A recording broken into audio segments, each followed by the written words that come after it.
Completing the square is a method used to solve quadratics, and we usually use it when a equals 1, but it can't easily be factored by product sum.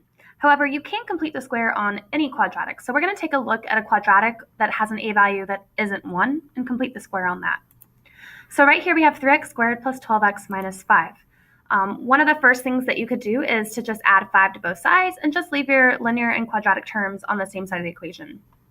And then if your a value isn't 1, you need to factor out your a value so that you're kind of forcing your a value to look like it's 1, right? So we factor out a 3 from the left side.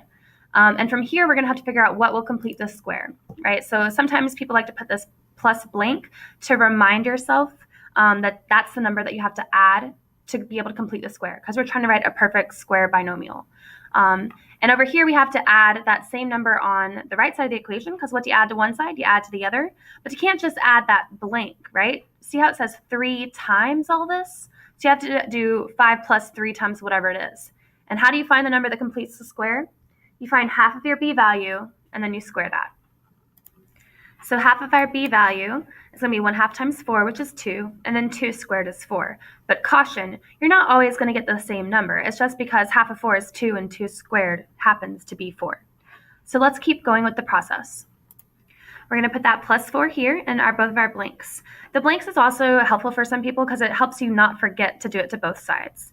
And then we know that x squared plus 4x plus 4 can be simplified into a perfect square binomial, because that's the whole reason why we decided to put 4 in the blank. So then we can come over here and do 3 times x plus 2 squared equals 5 plus 12. And that's just from simplifying, and x squared plus 4x plus 4 is quantity x plus 2 squared. So let's look at another way that we could go about solving this, or rather completing the square on this quadratic. So again, we're going to move that 5 over. You don't always have to do that, but sometimes that can be helpful.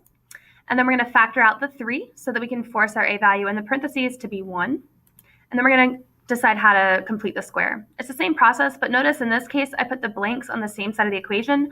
So I'm adding the blank and subtracting the blank. Okay, we know that 1/2 of 4 is 2, and that 2 squared is 4, so that needs to be what's in the blanks.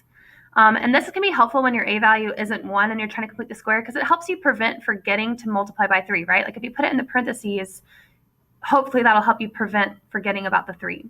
And so then we want to simplify, right? We get the perfect square binomial that gives us our x plus 2 squared. And we have to make sure we keep these brackets because the negative 4 is still being multiplied by 3 as well.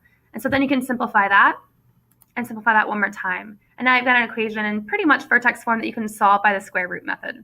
And that's completing the square when you have an a value that isn't 1. So basically the only difference between completing the square when a value is 1 and is not 1 is that if it's not 1, you got to factor out your a value so that you can force what's in parentheses to have an a value of 1.